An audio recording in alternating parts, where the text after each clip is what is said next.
నమస్కారం ETV news కు స్వాగతం ముఖ్యాంశాలు వైకాపా విముక్త ఆంధ్రప్రదేశ్ కోసం తెలుగుదేశం జనసేన సంకల్పం 87 రోజుల కౌంట్ డౌన్ ప్రారంభమైందన్న చంద్రబాబు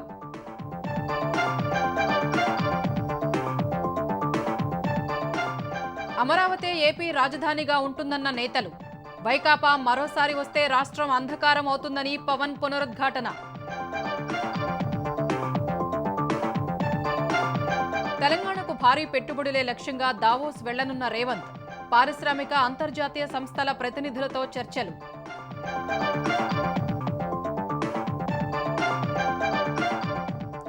కాంగ్రెస్ ఎమ్మెల్యేలు కేసీఆర్ తో టచ్ లో ఉన్నారన్న బండి సంజయ్ మండిపడ్డ అధికార పార్టీ నేతలు భాజపా భారాసపై తీవ్ర విమర్శలు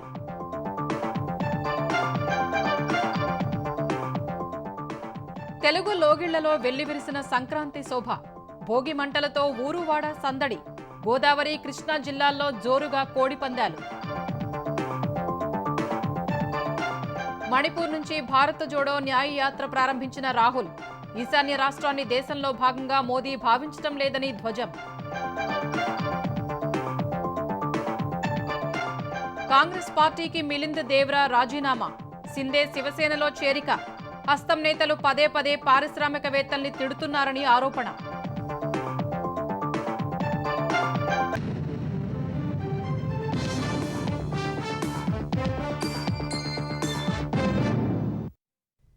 ఆంధ్రప్రదేశ్లో 5 ఏళ్ల రాతయుగం పాలనకు ముగింపు పలికి స్వర్ణయుగానికి నాంది పలికేలా ప్రజలంతా సంక్రాంతి సంకల్పం తీసుకోవాలని చంద్రబాబు పవన్ కళ్యాణ్ పిలుపునిచ్చారు. ఏపీ రాజధానిగా అమరావతే ఉంటుందని పునరుద్ఘాటించిన నేతలు తెలుగు జాతిని ప్రపంచంలోనే నెంబర్ 1గా తీర్చిదిద్దే బాధ్యత తాము తీసుకుంటామని భోగి వేడుకల్లో భరోసా ఇచ్చారు. వైకాపా పాలనకు కౌంట్ డౌన్ ప్రారంభమైందన్న చంద్రబాబు మరో 87 రోజులు మాత్రమే ఉందని వెల్లడించారు. తెలుగు జాతికి స్వర్ణయుగం సంక్రాంతి సంకల్పం పేరిట అమరావతిలో నిర్వహించిన భోగి మంటల కార్యక్రమంలో తెలుగుదేశం అధినేత చంద్రబాబు జనసేన అధ్యక్షుడు పవన్ కళ్యాణ్ కలిసి పాల్గొన్నారు. మందడంలో ఏర్పాటు చేసిన సంక్రాంతి సంబరాలకు హాజరై భోగి మంటలు వెలిగించారు. వైకాపా ప్రభుత్వ ప్రజా వ్యతిరేక నిర్ణయాల ఉత్తర్వులను తగులబెట్టారు. ఏపీలో వ్యవస్థలన్నీ సర్వనాశనం అయ్యాయంటూ రూపొందించిన ప్లక్కార్డులను భోగి మంటల్లో వేశారు.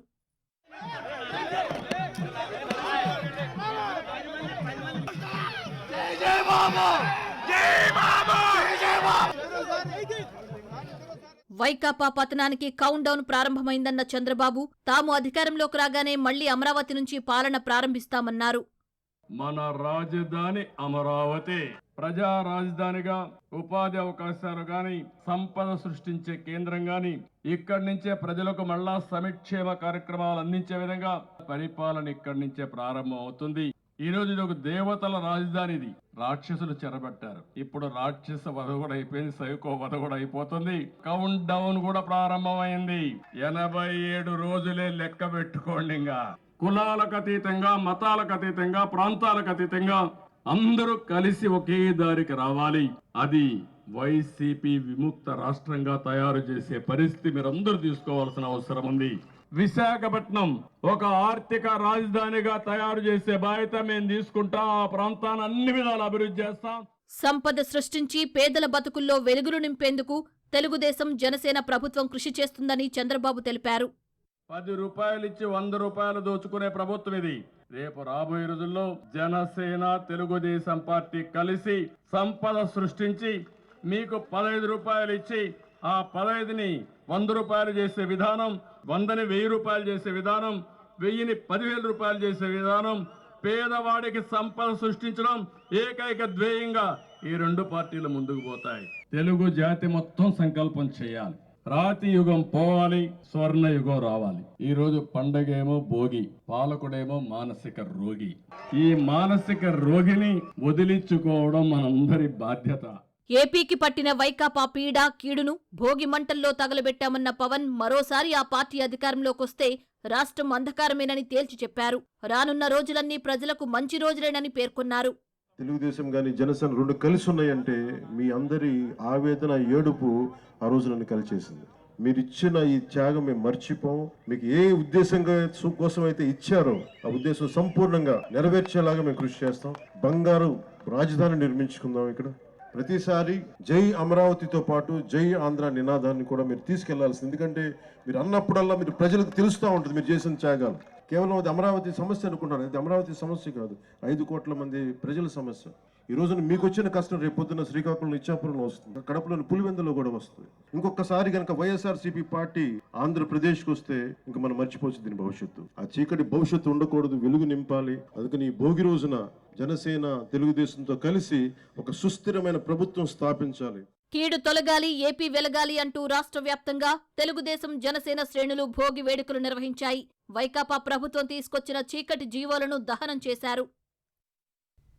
భోగి మంటల సాక్షిగా చెడును దహనం చేసి సంతోషాల కాంతిని ఇంటి నిండా నింపుకుని సుఖ సంతోషాలు విజయానందాలతో ప్రతి ఒక్కరూ అడుగులు ముందుకు వేయాలని కోరుకుంటున్నట్లు సీఎం జగన్ తెలిపారు. సామాజిక మాధ్యమం ఎక్స్ ద్వారా ప్రపంచవ్యాప్తంగా ఉన్న తెలుగు వారందరికీ భోగి, సంక్రాంతి, కనుమ శుభాకాంక్షలు తెలిపారు. తాడేపల్లిలోని నివాసం వద్ద జరిగిన సంక్రాంతి సంబరాల్లో సీఎం దంపతులు పాల్గొన్నారు. సాంప్రదాయ వస్త్రధారణతో వచ్చిన సీఎం దంపతులు తొలుత గోమాతకు పూజ చేసి సారె అందించారు. సంక్రాంతి సంబరాల కోసం సీఎం ఇంటి సమీపంలో తిరుమల శ్రీవారి ఆలయం నమూనాలో ప్రత్యేకంగా సెట్ నిర్మించి సంక్రాంతి వేడుకలు నిర్వహించారు. వినాయకుడు, దుర్గామాత, శ్రీవారి ప్రతిమలకు ప్రత్యేక పూజలు చేశారు. అనంతరం సాంస్కృతిక కార్యక్రమాల్ని వీక్షించారు.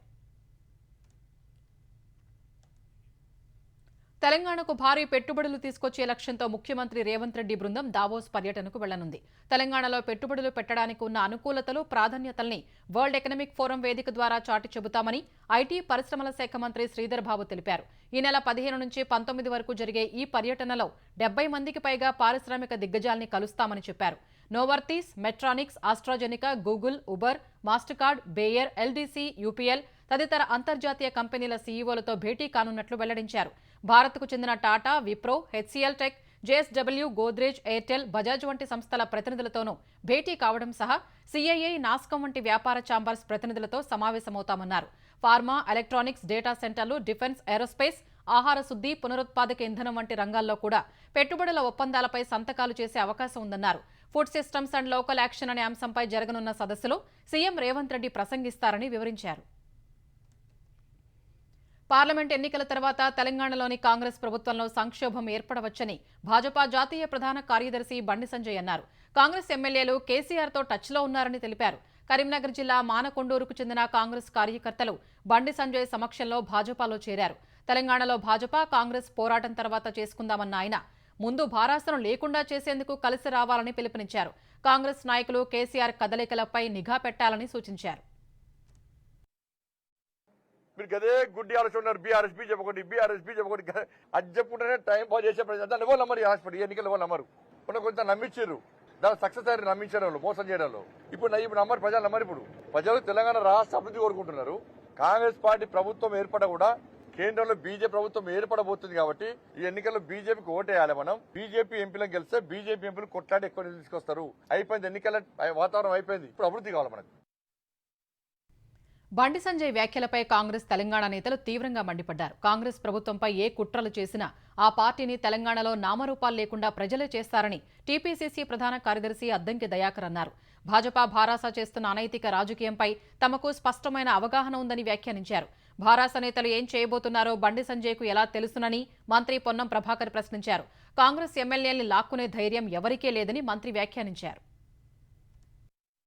బండి సంజయ్ గారు కాంగ్రెస్ ప్రభుత్వాన్ని బీఆర్ఎస్ కూలగొట్టబోతుంది అని చెప్తున్నాడంటే వీళ్ళిద్దరి మధ్యన అవగాహన ఉంది. వాళ్ళ సమాచారం వీళ్లకు, వీళ్ళ సమాచారం వాళ్ళకు తెలుస్తుంది అనేది మరొక్కసారి నిదర్శనమైంది. గ్యారంటీల అమలుకు సంబంధించిన ప్రక్రియ కొనసాగే సమయంలో టీఆర్ఎస్ పార్టీ అసహనంగా వ్యవహరిస్తుండొచ్చు, కానీ ప్రభుత్వాన్ని కూలగొట్టేంత శక్తి, ధైర్యము అటువంటి పరిస్థితి ఉన్నదని నేను అనుకుంటలేను. కాంగ్రెస్ పార్టీ కూడా అంత బలహీనంగా ఉందని నేను అంటలేను. ఈ రోజు కాంగ్రెస్ ఎమ్మెల్యేని ముట్టేటువంటి ధైర్యం వేరే ఇతర రాజకీయ పార్టీలకు లేదు.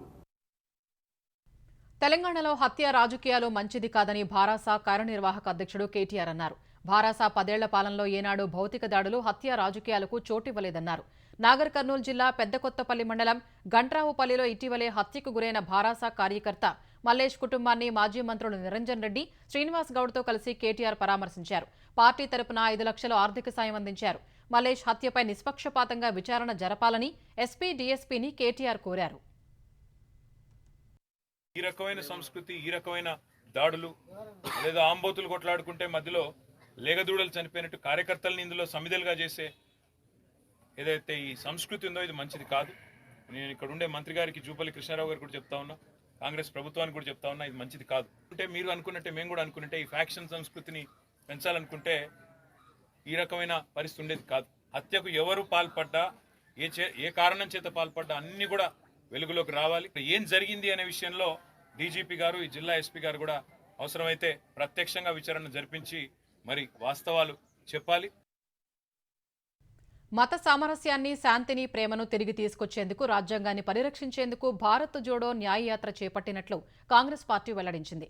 కాంగ్రెస్ అగ్రనేత రాహుల్ గాంధీ చేపట్టిన భారత్ జోడో న్యాయయాత్రను ఏఐసీసీ అధ్యక్షుడు మల్లికార్జున ఖర్గే జెండా ఊపి ప్రారంభించారు. రాజ్యాంగాన్ని రక్షించేందుకు రాహుల్ పోరాడుతున్నారని ఖర్గే పేర్కొన్నారు. ఈ యాత్ర తమ గురించి చెప్పేందుకు కాదని, ప్రజల గురించి తెలుసుకునేందుకని రాహుల్ గాంధీ స్పష్టం చేశారు.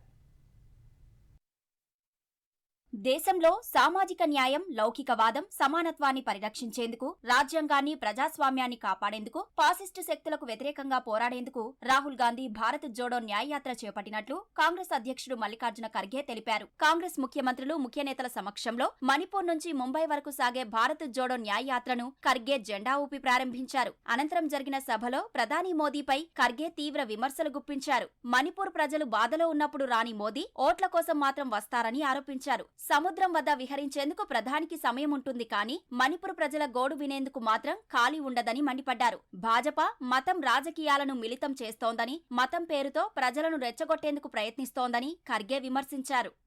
न्याय यात्रा बड़े बड़े कारखाने, पब्लिक सेक्टर्स जो नेहरू जी ने बनाया था उसको इन्होंने बंद करके एक एक बेच के खा रहे हैं।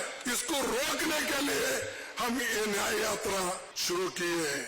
किसानों को सही दाम दिलाने के लिए हम कर रहे हैं। सभी महिलाओं के लिए, उन महिला पहलवानों के लिए जो उत्पीड़न और अत्याचार के शिकार हुए हैं उनके लिए हम कर रहे हैं।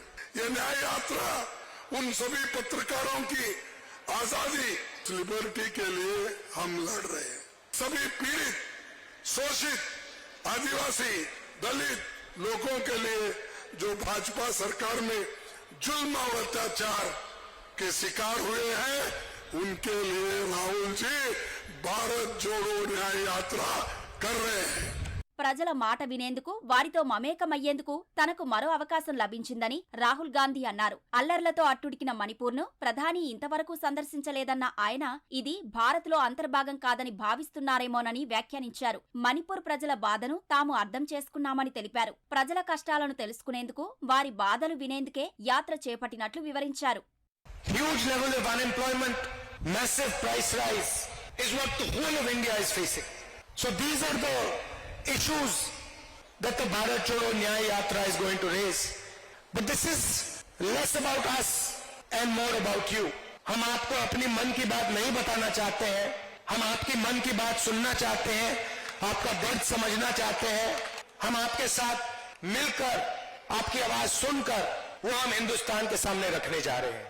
67 రోజుల పాటు సాగనున్న రాహుల్ భారత్ జోడో న్యాయయాత్ర 15 రాష్ట్రాల్లోని 100 లోక్సభ స్థానాలు, 337 శాసనసభ నియోజకవర్గాలను కవర్ చేస్తుందని కాంగ్రెస్ తెలిపింది. మార్చి 20 లేదా 21న ముంబైలో ముగియనుందని పేర్కొంది. రాహుల్ గాంధీ భారత్ జోడో న్యాయయాత్ర ప్రారంభానికి ముందు కాంగ్రెస్ పార్టీకి గట్టి షాక్ తగిలింది. మహారాష్ట్రలో ఆ పార్టీ సీనియర్ నేత మిలింద్ దేవ్రా రాజీనామా చేశారు. కాంగ్రెస్ పార్టీని వీడుతున్నట్లు మిలింద్ సామాజిక మాధ్యమం ఎక్స్ ద్వారా ప్రకటించారు. తన రాజకీయ ప్రయాణంలో కీలక అధ్యాయం తుదిఘట్టానికి చేరిందని, తాను కాంగ్రెస్ ప్రాథమిక సభ్యత్వానికి రాజీనామా చేసినట్లు పేర్కొన్నారు. కాంగ్రెస్తో తన కుటుంబానికి ఉన్న 55 ఏళ్ల అనుబంధం ముగిసిందని, ఇన్నేళ్లు అండగా నిలిచిన పార్టీ కార్యకర్తలు, నాయకులు, సహచరులకు మిలింద్ ధన్యవాదాలు తెలిపారు. తర్వాత ఆయన మహారాష్ట్ర సీఎం ఏక్నాథ్ సిందే సమక్షంలో శివసేనలో చేరారు. కాంగ్రెస్ అగ్రనేతలు పదే పదే పారిశ్రామికవేత్తల్ని తిట్టడం సరికాదని ఈ సందర్భంగా ఆయన వ్యాఖ్యానించారు. రాహుల్ యాత్ర ప్రారంభానికి కొద్ది గంటల ముందు మిలింద్ రాజీనామా చేయడాన్ని కాంగ్రెస్ తప్పుపట్టింది. మిలింద్ రాజీనామా సమయాన్ని ప్రధాని మోదీ నిర్ణయించారని ఆరోపించింది. తెలుగు రాష్ట్రాల్లో సంక్రాంతి సంబరాలు ఘనంగా ప్రారంభమయ్యాయి. తొలి రోజు భోగి పండుగను ప్రజలు నేత్రపర్వంగా జరుపుకున్నారు. ఊరువాడ భోగిమంటలు వేసి వాటి చుట్టూ నృత్యాలు చేశారు. ఇళ్ల ముందు అందమైన రంగవల్లులు, గంగిరెద్దుల ఆటలు, హరిదాసుల కీర్తనలు, కళాకారుల ప్రదర్శనలతో తెలుగు లోగిళ్లు కళకళలాడాయి. సంబరాల సంక్రాంతికి తెలుగు ప్రజలు ఘనంగా స్వాగతం పలికారు. 3 రోజుల వేడుకల్లో మొదటి రోజు భోగి పండుగను ఘనంగా జరుపుకున్నారు. విజయవాడ ఇంద్రకీలాద్రిపై చినరాజు గోపురం వద్ద భోగి మంటలు వేశారు. హరిదాసుల సంకీర్తనలు, బసవన్నల విన్యాసాలతో సంబరాలు నిర్వహించారు. గో ఆధారిత ప్రకృతి వ్యవసాయదారుల సంఘం ఆధ్వర్యంలో విశాఖలో భోగి సంబరాలు నిర్వహించారు. సింహాచల దేవస్థానం గోశాల నుంచి తీసుకొచ్చిన పిడకలతో భోగి మంటలు వేశారు. విశాఖ శారదా పీఠంలో వేద మంత్రోచ్చారణల మధ్య భోగి పండుగ జరుపుకున్నారు. సింహాద్రి అప్పన్న సన్నిధిలో సంక్రాంతి సంబరాలను స్వరూపానంద సరస్వతి ప్రారంభించారు. అన్నవరం సత్యనారాయణ సన్నిధిలో భోగి మంటలు వేసి సంస్కృతి సంప్రదాయం ఉట్టిపడేలా కార్యక్రమాలు నిర్వహించారు. శ్రీశైలం క్షేత్రంలో గంగాధర మండపం వద్ద భోగి మంటలు వేశారు. పల్నాడు జిల్లా సత్తెనపల్లిలో నిర్వహించిన భోగి వేడుకల్లో మంత్రి అంబటి రాంబాబు నృత్యాలతో సందడి చేశారు.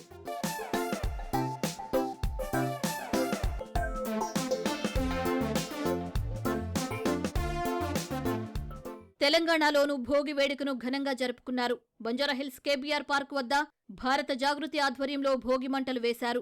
మహిళలు పెద్ద సంఖ్యలో పాల్గొని నృత్యాలు చేశారు. కూకట్పల్లిలో గంగిరెద్దుల ఆటలు, హరిదాసుల సంకీర్తనలు, కళాకారుల ప్రదర్శనలు ఆకట్టుకున్నాయి.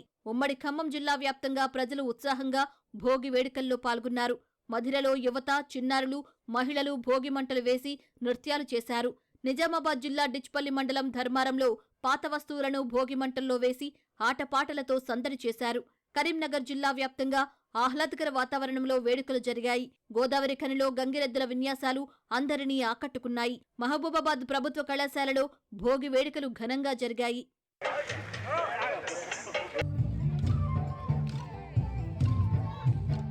హైదరాబాద్ నక్లెస్ రోడ్లోని పీపుల్స్ ప్లాజాలో నిర్వహించిన కైట్ ఫెస్టివల్లో కేంద్ర మంత్రి కిషన్ రెడ్డి పాల్గొని సందడి చేశారు. పతంగులు ఎగరవేసి ఉత్సాహపరిచారు.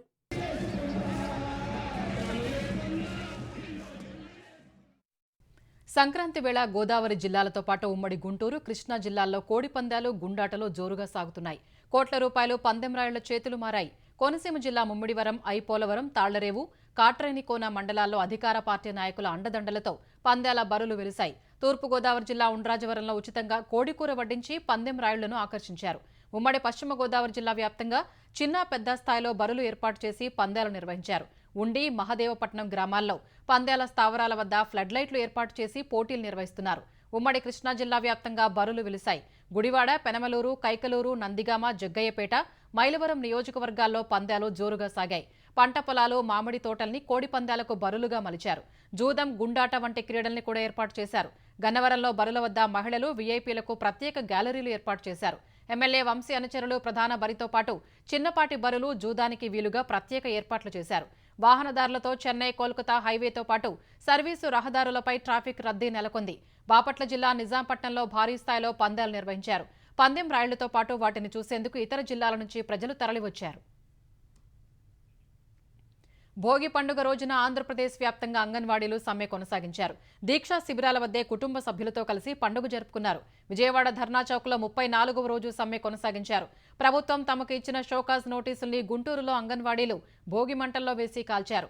ఎన్టీఆర్ జిల్లా నందిగామ ఆర్డీఓ కార్యాలయం ఎదుట ముగ్గులు వేసి నిరసన తెలిపారు. కోనసీమ జిల్లా ముమ్మిడివరంలో భోగి మంటల్లో ఎస్మా ప్రతుల్ని దగ్ధం చేశారు.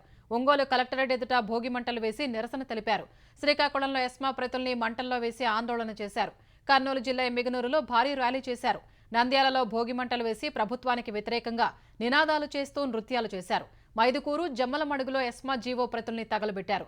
కడపలోని అంగన్వాడీ దీక్షా శిబిరం వద్ద మాట తప్పిన జగన్, బై బై జగన్ అని ముగ్గు వేశారు. అనంతపురంలోనూ కలెక్టరేట్ ఎదుట భోగి మంటలు వేసి నిరసన తెలిపారు. Hyderabad langar house police station పరిధిలో దారుణం చోటు చేసుకుంది. కోటేశ్వర్ రెడ్డి అనే ఓ ఆర్మీ జవాను శనివారం రాత్రి విధులకు వెళ్లే సమయంలో లంగర్ హౌస్ ఫ్లైఓవర్పై చైనీస్ మాంజా మెడకు చుట్టుకుని కింద పడిపోయాడు.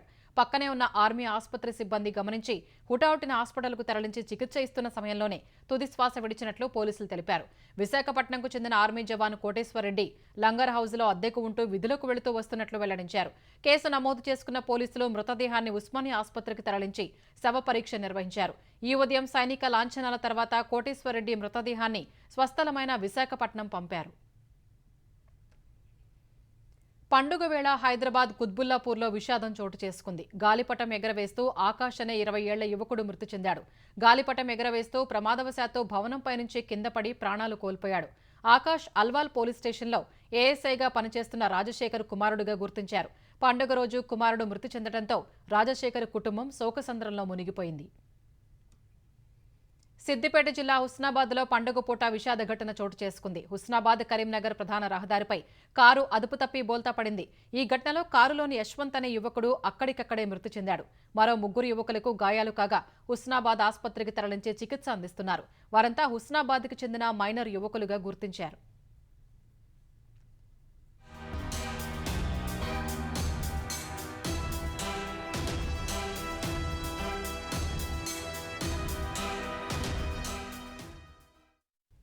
సీఎం జగన్ కారణంగానే తన కుమారుడు 5 ఏళ్లుగా జైల్లో మగ్గుతున్నాడని కోడికత్తి కేసు నిందితుడు శ్రీను తల్లి సావిత్రి ఆవేదన వ్యక్తం చేశారు. జగన్ కోర్టుకు హాజరు కాకుండా తనయుడికి బెయిల్ రాకుండా అడ్డుకుంటున్నారని వాపోయారు. ముఖ్యమంత్రి వచ్చి సాక్ష్యం చెప్పాలంటూ గుంటూరు లాడ్జ్ సెంటర్లో అంబేద్కర్ విగ్రహం వద్ద దళిత సంఘాల నేతలతో కలిసి ఆమె నిరసన తెలిపారు. తన కుమారుడు లేకుండా బతకలేమంటూ కంటతడి పెట్టుకున్నారు. పొంగల్ పండుగ ఏక్ భారత్ శ్రేష్ఠ భారత్ స్ఫూర్తిని తెలియజేస్తోందని ప్రధాని మోదీ అన్నారు. ఈ ఐక్యత 2047 నాటికి వికసిత్ భారత్ను సాధించాలన్న సంకల్పానికి బలాన్నిస్తుందని పేర్కొన్నారు. ఢిల్లీలో కేంద్ర పశుసంవర్ధక సహాయ మంత్రి ఎల్ మురుగన్ నివాసంలో జరిగిన పొంగల్ వేడుకల్లో ప్రధాని మోదీ పాల్గొన్నారు. ఈ వేడుకలకు పుదుచ్చేరి, తెలంగాణ గవర్నర్ తమిళిసై, కేంద్ర ఆర్థిక మంత్రి నిర్మలా సీతారామన్, సినీ నటి మీనా హాజరయ్యారు. ఈ సందర్భంగా ప్రధాని మోదీ దేశ ప్రజలకు మకర సంక్రాంతి, మాఘ్ బిహు శుభాకాంక్షలు తెలిపారు. దేశంలో 3 కోట్ల మందికి పైగా రైతులు తృణధాన్యాల్ని పండించారన్న ఆయన ఆ ఉత్పత్తుల్ని ప్రోత్సహిస్తే అన్నదాతలకు నేరుగా ప్రయోజనం చేకూరుతుందన్నారు. వేడుకల్లో భాగంగా నిర్వహించిన సాంస్కృతిక ప్రదర్శనల్ని మోదీ ఆసక్తిగా తిలకించారు. సోమవారం మకర జ్యోతి దర్శనం కానుండగా శబరిమలకు అయ్యప్ప స్వాములు సాధారణ భక్తులు పోటెత్తారు. ఆలయ ప్రాంగణంలోని క్యూలైన్లలో భక్తుల రద్దీ విపరీతంగా పెరిగింది. భక్తులకు అసౌకర్యం కలగకుండా కేరళ ప్రభుత్వం విస్తృత ఏర్పాట్లు చేసింది. దర్శనం కోసం కొందరు అయ్యప్ప స్వాములు ఆలయం బయటే నిద్రిస్తున్నారు. మకర జ్యోతి దర్శనం సోమవారం సాయంత్రం ఉంటుందని ట్రావెన్కోర్ దేవస్థానం బోర్డు తెలిపింది. రేపు సన్నిధానంలో స్వామివారికి తిరువాభరణం, దీపారాధన ఉంటాయని వెల్లడించింది. ఈ నెల 20న పూజల అనంతరం దేవాలయాన్ని మూసివేయనున్నట్లు పేర్కొంది. అయోధ్య రాములోరి విగ్రహ ప్రాణప్రతిష్ఠను పురస్కరించుకునే స్వచ్ఛ భారత్ అభియాన్ కార్యక్రమంలో భాగంగా పలు రాష్ట్రాల ముఖ్యమంత్రులు, మంత్రులు పరిశుభ్రత కార్యక్రమాలు నిర్వహించారు. గుజరాత్ గాంధీనగర్లోని ధోలేశ్వర్ మహాదేవ్ ఆలయంలో జరిగిన స్వచ్ఛత కార్యక్రమంలో సీఎం భూపేంద్ర స్వయంగా చీపురు పట్టి పరిసరాలను శుభ్రం చేశారు. మహారాష్ట్ర సీఎం ఏకనాథ్ సిందే ముంబై రోడ్లను శుభ్రం చేశారు. కేంద్ర మంత్రి ధర్మేంద్ర ప్రధాన్ ఒడిశాలోని మాహింగుల దేవాలయంలో స్వచ్ఛతా కార్యక్రమాన్ని నిర్వహించారు. ఉత్తరప్రదేశ్ ఉప ముఖ్యమంత్రి కేశవ్ ప్రసాద్ మౌర్య బాలకేశ్వర్ హనుమాన్ ఆలయ పరిసర ప్రాంతాల్ని శుభ్రం చేశారు. మాల్దీవుల నుంచి భారత సైన్యాన్ని వెనక్కి పిలిపించాలన్న అభ్యర్థనపై ఇరు దేశాల అధికారులు మాలేలోని విదేశాంగ శాఖ కార్యాలయంలో సమావేశమయ్యారు. మార్చి 15 నాటికి ఉపసంహరణ ప్రక్రియ పూర్తి చేయాలని తమ అధ్యక్షుడు చెప్పినట్లు మాల్దీవుల అధికారులు భారత హైకమిషనర్కు తెలిపారు. భారత్తో చేసుకున్న ద్వైపాక్షిక ఒప్పందాల్ని కూడా సమీక్షించనున్నట్టు ఆ దేశ సమాచార వ్యవహారాల మంత్రి ఇబ్రహీం ఖలీల్ స్థానిక వార్తాపత్రికకు వెల్లడించారు. గతంలో మానవతా అవసరాల కోసం భారత్ ఇచ్చిన 2 హెలికాప్టర్లను వినియోగించడం ఆపేయాలని కూడా అధ్యక్షుడు మహమ్మద్ ముయుజ్జు ఆదేశించినట్లు తెలిపారు. ప్రస్తుతం మాల్దీవుల్లో 77 మంది భారత సైనిక సిబ్బంది విధులు నిర్వహిస్తుండగా గతేడాది నవంబర్లో జరిగిన అధ్యక్ష ఎన్నికల్లో విజయం సాధించిన తర్వాత సైన్యాన్ని ఉపసంహరించుకోవాలని ముయుజ్జు భారత్ను కోరారు. ప్రధాని మోదీపై మాల్దీవుల మంత్రులు వివాదాస్పద వ్యాఖ్యలు చేసిన తర్వాత 2 దేశాల మధ్య ఉద్రిక్తతలు నెలకొన్నాయి.